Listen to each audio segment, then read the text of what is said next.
Bien-aimés dans le Seigneur, je viens vous parler de quelque chose que le Seigneur a mis à nos cœurs, nous, les pasteurs de l'Église Temple d'Alliance de l'Université de Dieu. Et cette année, nous allons nous appesantir sur la prospérité. Vous savez, la prospérité, c'est le meilleur de Dieu que nous devons vivre. Vivre le meilleur de Dieu. Et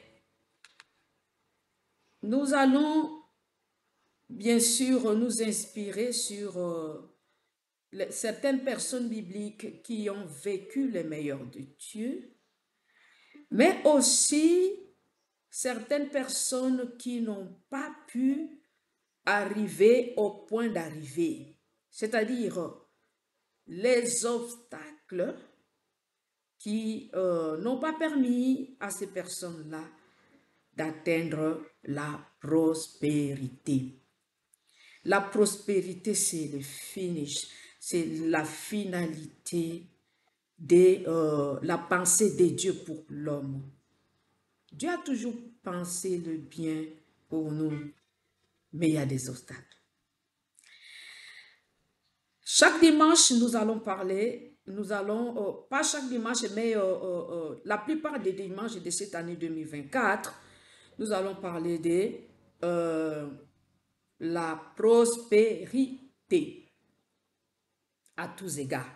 Prospérité à tous égards. Mais de l'autre côté, nous allons combattre les obstacles. Nous allons ôter les limites. Nous allons détruire les obstacles qui pourraient t'empêcher, qui pourraient m'empêcher, qui pourraient nous empêcher, nous, de vivre le meilleur de Dieu. Et nous allons nous inspirer aussi de certains exemples de personnages bibliques qui se sont arrêtés en chemin. Ils se sont arrêtés en chemin où ils ont retardé leur prospérité, ils ont retardé leur destinée, car la prospérité, c'est une destinée. Dieu nous a destinés à être prospères. C'est pourquoi il a créé, il a fait une bonne création pour l'homme. Et il a confié cette création à l'homme. Dieu a créé une bonne création. Il a fait vraiment de merveilleuses choses. Et lui-même, il dit, quand il a créé, quand il a fini à créer, il dit que tout était bon. Et il a confié ça à l'homme qui était une création très bonne. Bien-aimé dans le Seigneur, mais cette créature de Dieu, l'homme, qui a été destiné à la prospérité, expérimente certaines limitations, certains obstacles pour arriver à sa destinée, qui est la prospérité à tous égards. La prospérité spirituelle, la prospérité matérielle, la prospérité sociale, la prospérité économique, la prospérité de l'âme. C'est ainsi que l'homme de Dieu, il dit, dans 3 Jean chapitre 1er, verset 3, il dit, je souhaite que tu prospères à tous égards, comme prospère l'état de votre âme. Oh, l'âme doit prospérer. Mais il y a les oppressions, les douleurs de l'âme, les oppressions sataniques. Ce qui te fait pleurer chaque jour là, c'est un grand obstacle pour ta prospérité. Ce qui te fait manquer le sommeil et qui te donne l'insomnie. Oui, nous allons passer obstacle par obstacle, parce que nous devons, la première chose que nous allons renverser, et ça c'est chaque vendredi soir à partir de 17 h, nous nous retrouvons au Temple d'Alliance de l'Université de Dieu en Boudi pour renverser les forteresses, ôter les obstacles à la manifestation de ta destinée. La destinée doit se manifester. La destinée d'une personne ne doit pas rester un verbe. Ça doit être une réalité. Parce que c'est une vérité. Selon Dieu, c'est une vérité. La vérité est que l'homme est prospère. Mais la réalité, c'est ce que nous vivons. Bien-aimés dans le Seigneur, hier nous étions au culte de combat spirituel. C'est chaque vendredi à 17 h. Je vous invite cette année à ce culte.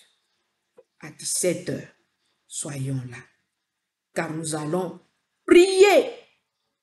Nous allons prier pour renverser les forteresses et pour ôter les obstacles. Et puis, nous aurons aussi un enseignement. L'enseignement sur ça. Et nous allons voir certains obstacles que Abraham a connus. Et ça a retardé beaucoup de choses. Nous allons voir l'impatience d'Abraham, les oppressions spirituelles. Nous allons voir la rébellion d'Abiram et de Dathan. Ça a arrêté leur progression vers leur destinée. Nous allons voir l'incrédulité des 10 espions. Ça a voulu retarder la prospérité ou l'atteinte ou la manifestation de la destinée des enfants d'Israël. Nous allons voir la sorcellerie et toutes ses formes, et particulièrement nous allons voir celle de Saoul.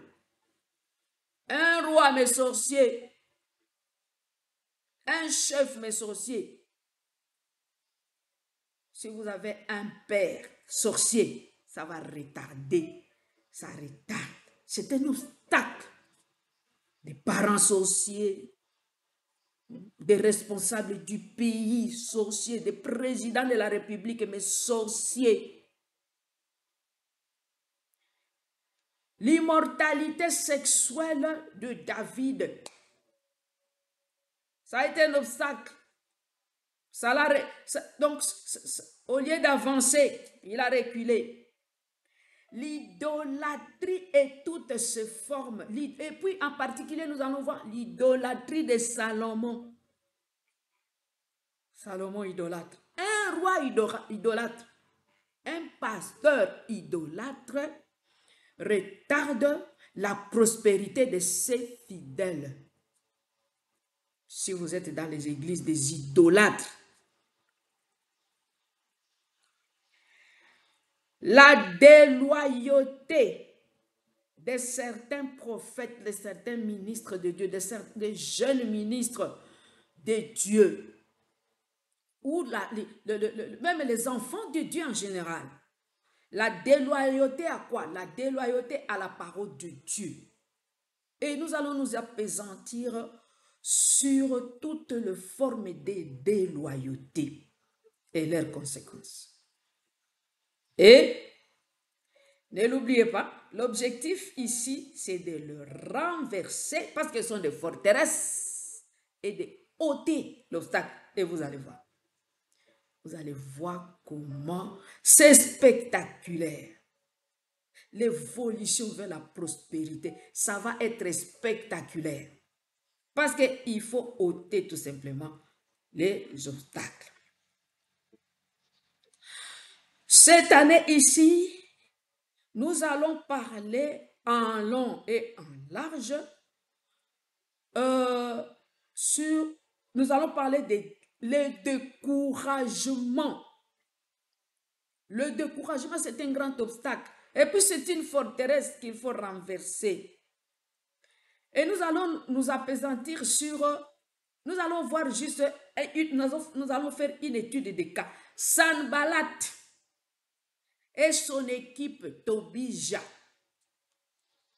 Comment les découragements de ces gens ici allaient tout simplement ralentir ou retarder l'avènement de la reconstruction de murs de Jérusalem par Néhémie.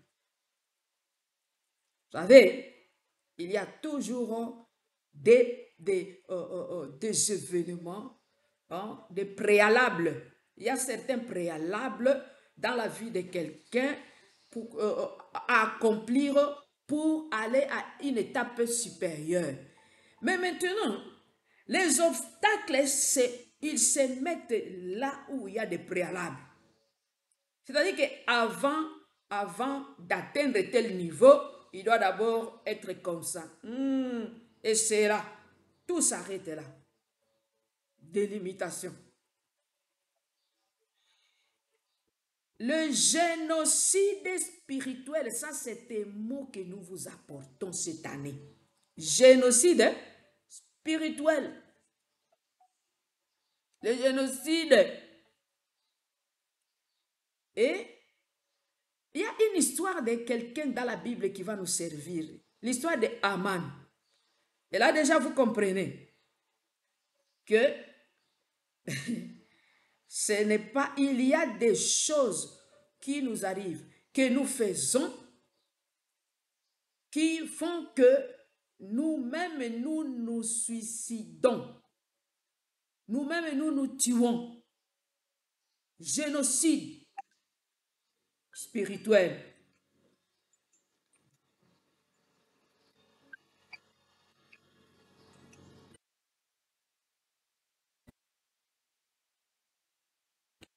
Génocide spirituel.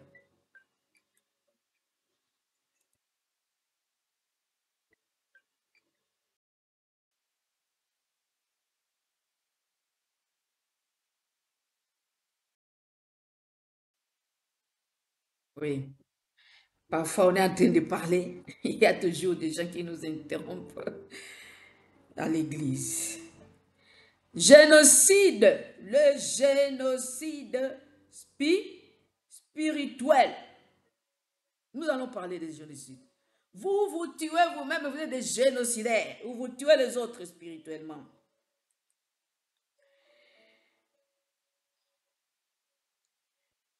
On parlait des obstacles. Les provocations. Un grand obstacle. Vous savez, les provocateurs.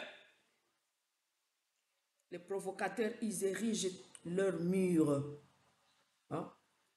Tu ériges toi-même le mur qui te cache la lumière. Et tu restes dans l'obscurité. Tu restes dans ton obscurité. Nous allons parler. L'objectif ici, c'est de renverser. Parce que c'est une forteresse. Nous allons les renverser. Vous savez, une forteresse, quand vous renversez ça, vous devez maintenant construire l'autel de Dieu. Là où la forteresse a été renversée. C'est comme ça que nous allons faire. Et vous allez voir, cette année ici, l'année 2024, c'est l'année de prospérité à tous égards.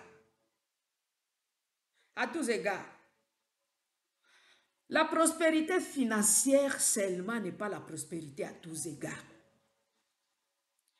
La prospérité sociale, la prospérité affective, la prospérité dans les relations, la prospérité même dans la prière, la prospérité dans la lecture de la parole de Dieu, la prospérité, je vous assure que le Seigneur, il a prévu de bonnes choses pour nous. C'est pourquoi je suis venu vous en parler. Alors, Les pensées non sanctifiées. Les pensées non sanctifiées. Et nous allons le Seigneur va nous aider à parler de Pierre. Pierre va vraiment nous servir de quelque chose. Et je pense que l'étude biblique ou l'étude des cas de Pierre, c'est vraiment quelque chose qui va nous aider à sanctifier toujours nos pensées. Parce que les pensées non sanctifiées, c'est un bloc. C'est un blocage à l'action de Dieu. L'action de Dieu. Ça ne passe pas par là. Et c'est comme ça que Jésus lui dit, arrière de moi, Satan. Ah! Comment? Bon. Que le Seigneur nous prête vie et nous tous, nous allons nous retrouver chaque vendredi à l'Université de Dieu, au temple d'Alliance de l'Université de Dieu. L'amour de l'argent. L'amour de l'argent. Vous savez, aimer l'argent, d'abord c'est l'idolâtrie et c'est un grand obstacle parce que vous ne serez jamais prospère. Jamais. D'abord, ça va vous attirer beaucoup d'ennemis.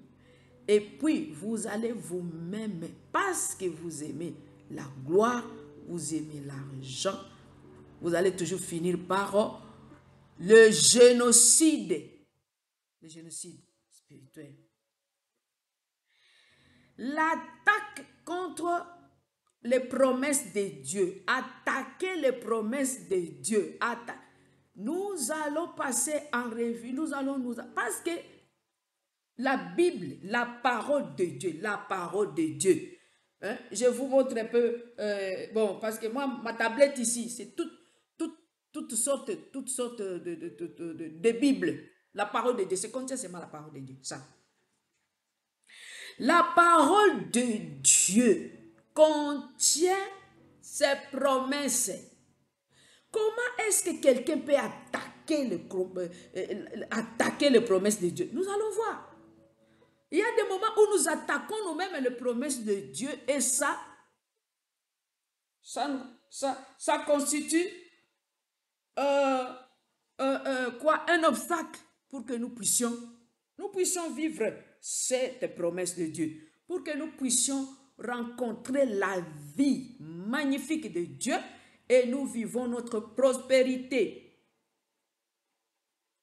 Bien-aimés dans le Seigneur, je vous invite chaque vendredi à l'Université de Dieu. Venez à l'Université de Dieu, venez au temple. L'Université de Dieu a un temple. Nous sommes à Mboudi, Mboudi terminus. Vous empruntez la route qui mène vers Lutendele. Nous ne sommes pas à Lutendele, nous sommes à Mboudi. Et nous sommes à 150 mètres, disons 120 ou 130 mètres du terminus. Vous allez voir la pancarte, on écrit Université de Dieu, Temple d'Alliance. Vous entrez là, vendredi à partir de 17h. Venez et nous allons vaincre l'ennemi. Et nous allons franchir tous ces obstacles-là. Et le Seigneur va nous bénir ensemble. Chaque dimanche, nous avons culte. Venez dimanche, écoutez un peu comment le Seigneur va vous orienter pour que vous puissiez arriver à votre destination. C'est la prospérité à tous égards. Prospérité matérielle, prospérité économique, prospérité dans la famille, prospérité sociale, prospérité au bureau, prospérité même de votre salaire, donc prospérité même de tout ce que vous faites, même si c'est un petit commerce, prospère, tous égards. Soyez abondamment bénis. Moi, c'est votre maman, révérende Dr Marie-Louise Batumbula. Je suis le chef de mission de l'Université de Dieu, le pasteur principal de l'église ETA Boudi. ETA, ça signifie Église Temple d'Alliance. Et notre église s'appelle la Résurrection. Et là, vous comprenez déjà pourquoi tout doit changer, tout doit ressusciter. Même tout ce que le diable a volé, même tout ce que le diable a confisqué. Et il va nous les remettre. Il va nous les remettre. Parce que nous allons nous attaquer au fondement. Nous allons nous attaquer au fondement. Vous n'avez jamais compris pourquoi vous êtes trop colérique. Et pourtant, c'est une forteresse. La colère. Vous n'avez jamais compris pourquoi certaines personnes, ou même vous-même, vous ne parvenez pas à pardonner les gens. C'est une forteresse. Le manque de pardon, c'est un obstacle à la prospérité. Ok? Le couteau sur la langue. Quand vous ouvrez seulement le couteau, la langue là, c'est pour blesser quelqu'un, c'est pour injurier, c'est pour parler des insultes. Donc, il y a des gens, quand ils ouvrent seulement la bouche comme ça, sa bouche là, ça ne peut parler que de choses pour blesser, qui va faire pleurer quelqu'un toute la nuit. Il pleure. La langue de feu, la langue de feu. Les gens ici à Kinshasa, on appelle des songi. Quand il est en train de parler, c'est pour séparer les gens. C'est pour diviser toute une église. C'est pour diviser toute une famille. Il divise le mari de sa femme, les parents de ses enfants. Ce n'est pas quelque chose que vous maîtrisez, hein? Il existe les fondements, il existe des forteresses. Et là, nous allons combattre. Pourquoi? Parce qu'il y a certaines portes qui vous sont fermées. Il y a certaines postes, il y a certains postes qu'on ne peut pas vous donner. Il y a certains postes qu'on ne peut pas vous donner. Celui-ci, si on lui donne même la caisse de l'église, même on lui donne la comptabilité de notre entreprise, l'entreprise va tomber en faillite en un mois.